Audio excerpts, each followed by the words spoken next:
Daniel chapter 4. King Nebuchadnezzar to all peoples, nations, and languages that live throughout the earth, may you have abundant prosperity. The signs and wonders that the Most High God has worked for me I am pleased to recount. How great are his signs, how mighty his wonders! His kingdom is an everlasting kingdom, and his sovereignty is from generation to generation. I, Nebuchadnezzar, was living at ease in my home and prospering in my palace. I saw a dream that frightened me. My fantasies in bed and the visions of my head terrified me. So I made a decree that all the wise men of Babylon should be brought before me, in order that they might tell me the interpretation of the dream. Then the magicians, the enchanters, the Chaldeans, and the diviners came in, and I told them the dream, but they could not tell me its interpretation. At last Daniel came in before me, he who was named Belteshazzar, after the name of my God, and who is endowed with a spirit of the holy gods. And I told him the dream.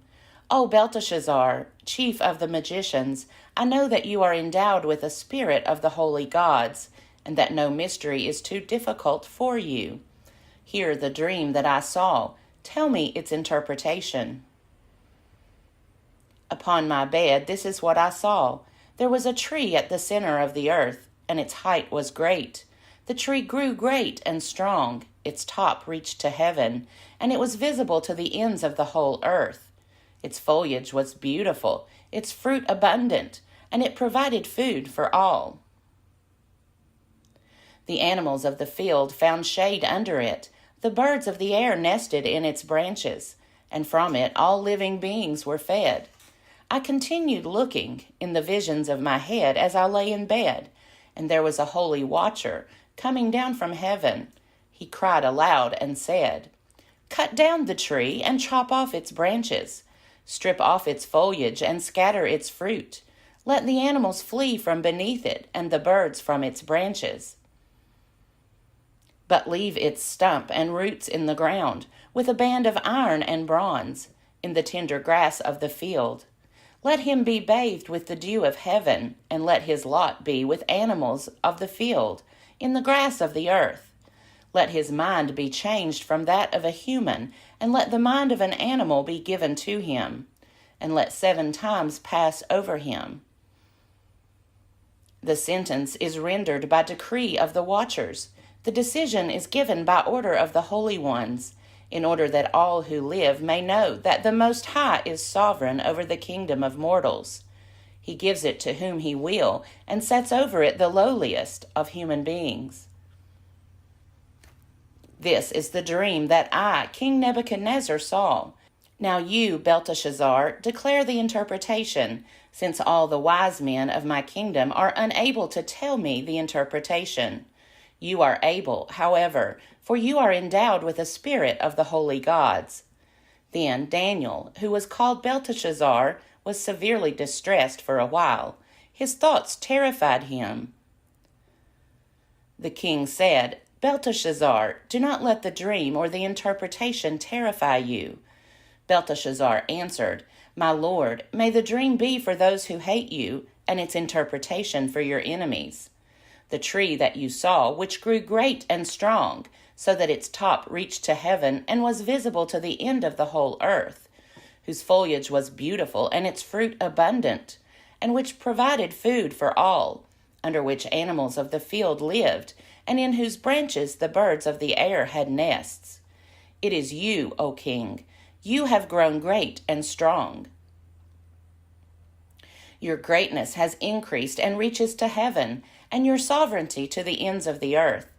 And whereas the king saw a holy watcher coming down from heaven and saying, 'Cut down the tree and destroy it, but leave its stump and roots in the ground, with a band of iron and bronze, in the grass of the field, and let him be bathed with the dew of heaven, and let his lot be with the animals of the field, until 7 times pass over him.' This is the interpretation, O king, and it is a decree of the Most High that has come upon my lord the king. You shall be driven away from human society, and your dwelling shall be with the wild animals. You shall be made to eat grass like oxen. You shall be bathed with the dew of heaven, and 7 times shall pass over you, until you have learned that the Most High has sovereignty over the kingdom of mortals, and gives it to whom he will. As it was commanded to leave the stump and roots of the tree, your kingdom shall be reestablished for you from the time that you learn that heaven is sovereign. Therefore, O king, may my counsel be acceptable to you. Atone for your sins with righteousness, and your iniquities with mercy to the oppressed, so that your prosperity may be prolonged. All this came upon King Nebuchadnezzar. At the end of 12 months he was walking on the roof of the royal palace of Babylon, and the king said, Is this not magnificent Babylon, which I have built as a royal capital by my mighty power and for my glorious majesty? While the words were still in the king's mouth, a voice came from heaven. O King Nebuchadnezzar, to you it is declared, the kingdom has departed from you.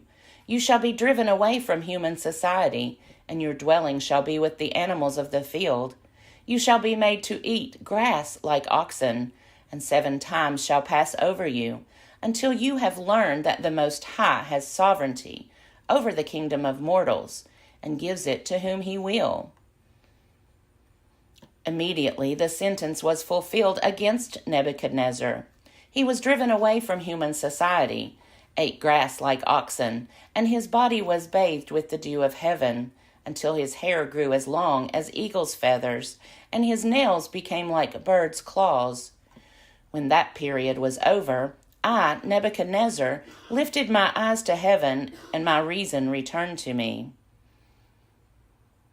I blessed the Most High, and praised and honored the one who lives forever, for his sovereignty is an everlasting sovereignty, and his kingdom endures from generation to generation. All the inhabitants of the earth are accounted as nothing, and he does what he wills with the host of heaven and the inhabitants of the earth. There is no one who can stay his hand or say to him, What are you doing? At that time my reason returned to me, and my majesty and splendor were restored to me for the glory of my kingdom. My counselors and my lords sought me out. I was reestablished over my kingdom, and still more greatness was added to me. Now I, Nebuchadnezzar, praise and extol and honor the King of heaven. For all his works are truth, and his ways are justice, and he is able to bring low those who walk in pride. Daniel chapter 5. King Belshazzar made a great festival for 1,000 of his lords, and he was drinking wine in the presence of the 1,000. Under the influence of the wine, Belshazzar commanded that they bring in the vessels of gold and silver that his father Nebuchadnezzar had taken out of the temple in Jerusalem, so that the king and his lords, his wives, and his concubines might drink from them. So they brought in the vessels of gold and silver that had been taken out of the temple, the house of God in Jerusalem, and the king and his lords, his wives, and his concubines drank from them. They drank the wine and praised the gods of gold and silver, bronze, iron, wood, and stone. Immediately the fingers of a human hand appeared and began writing on the plaster of the wall of the royal palace, next to the lampstand. The king was watching the hand as it wrote. Then the king's face turned pale, and his thoughts terrified him. His limbs gave way, and his knees knocked together. The king cried aloud to bring in the enchanters, the Chaldeans, and the diviners. And the king said to the wise men of Babylon, Whoever can read this writing and tell me its interpretation shall be clothed in purple, have a chain of gold around his neck, and rank 3rd in the kingdom. Then all the king's wise men came in, but they could not read the writing or tell the king the interpretation. Then King Belshazzar became greatly terrified, and his face turned pale, and his lords were perplexed. The queen, when she heard the discussion of the king and his lords, came into the banqueting hall. The queen said, O king, live forever. Do not let your thoughts terrify you or your face grow pale. There is a man in your kingdom who is endowed with the spirit of the holy gods. In the days of your father he was found to have enlightenment, understanding, and wisdom like the wisdom of the gods. Your father, King Nebuchadnezzar, made him chief of the magicians, enchanters, Chaldeans, and diviners, because an excellent spirit, knowledge, and understanding to interpret dreams, explain riddles, and solve problems were found in this Daniel, whom the king named Belteshazzar. Now let Daniel be called, and he will give the interpretation. Then Daniel was brought in before the king. The king said to Daniel, So you are Daniel, one of the exiles of Judah, whom my father the king brought from Judah. I have heard of you that a spirit of the gods is in you, and that enlightenment, understanding, and excellent wisdom are found in you. Now the wise men, the enchanters, have been brought in before me to read this writing and tell me its interpretation. But they were not able to give the interpretation of the matter. But I have heard that you can give interpretations and solve problems. Now if you are able to read the writing and tell me its interpretation, you shall be clothed in purple, have a chain of gold around your neck, and rank third in the kingdom. Then Daniel answered in the presence of the king, Let your gifts be for yourself, or give your rewards to someone else. Nevertheless, I will read the writing to the king, and let him know the interpretation. O king, the Most High God gave your father Nebuchadnezzar kingship, greatness, glory, and majesty. And because of the greatness that he gave him, all peoples, nations, and languages trembled and feared before him. He killed those he wanted to kill, kept alive those he wanted to keep alive, honored those he wanted to honor, and degraded those he wanted to degrade. But when his heart was lifted up and his spirit was hardened, so that he acted proudly, he was deposed from his kingly throne, and his glory was stripped from him. He was driven from human society, and his mind was made like that of an animal. His dwelling was with the wild asses. He was fed grass like oxen, and his body was bathed with the dew of heaven, until he learned that the Most High God has sovereignty over the kingdom of mortals, and sets over it whomever he will. And you, Belshazzar, his son, have not humbled your heart, even though you knew all this. You have exalted yourself against the Lord of heaven. The vessels of his temple have been brought in before you, and you and your lords, your wives and your concubines have been drinking wine from them. You have praised the gods of silver and gold, of bronze, iron, wood, and stone, which do not see or hear or know, but the God in whose power is your very breath, and to whom belong all your ways, you have not honored. So from his presence the hand was sent, and this writing was inscribed. And this is the writing that was inscribed: Mene, Tekel, and Parsin. This is the interpretation of the matter. Mene, God has numbered the days of your kingdom and brought it to an end. Tekel, you have been weighed on the scales and found wanting. Peres, your kingdom is divided and given to the Medes and Persians. Then Belshazzar gave the command, and Daniel was clothed in purple.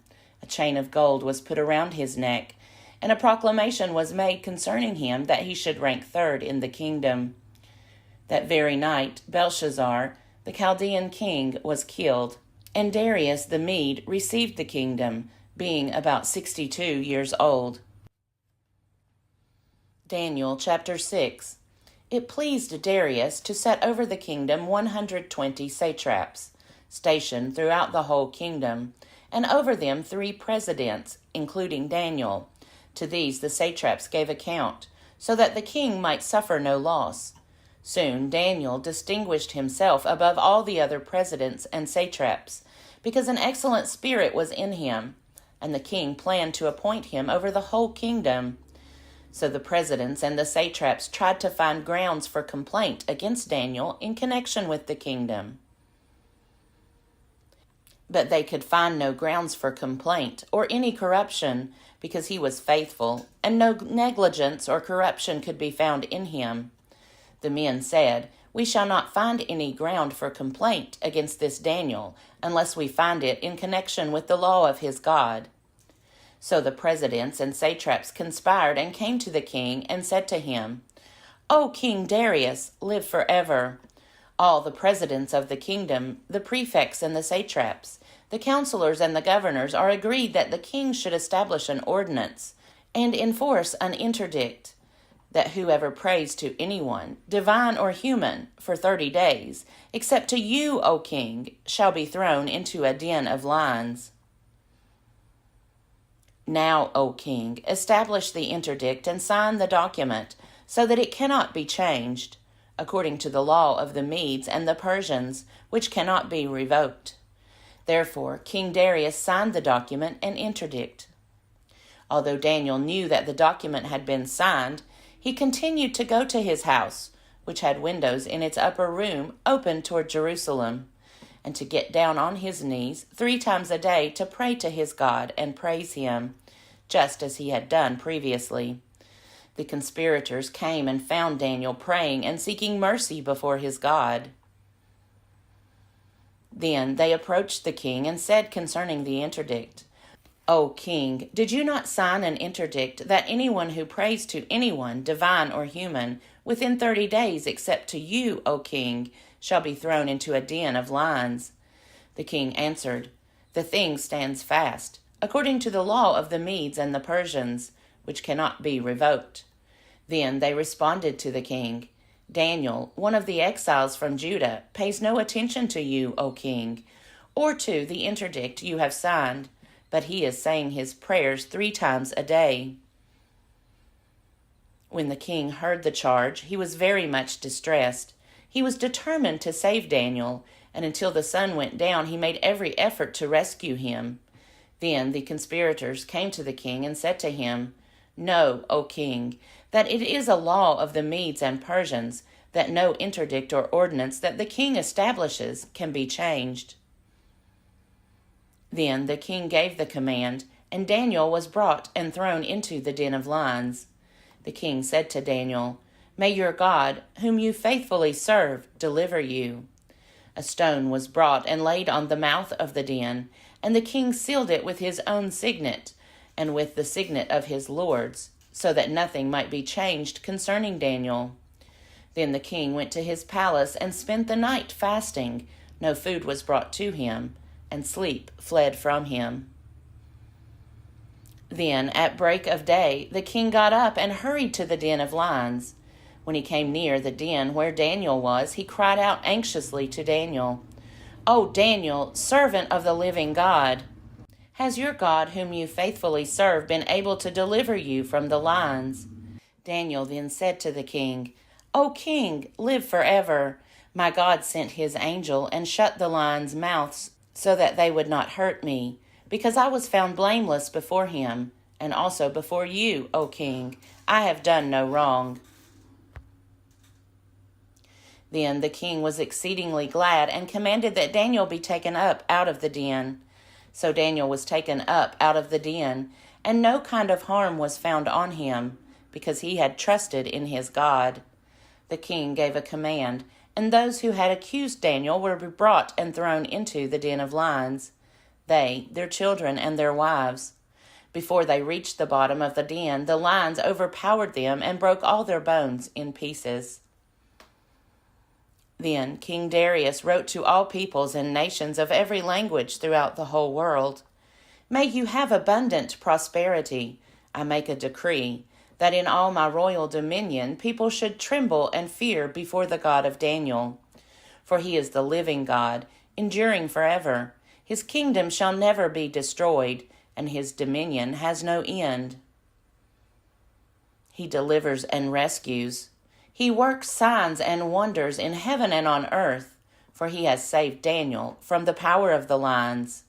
So this Daniel prospered during the reign of Darius and the reign of Cyrus the Persian.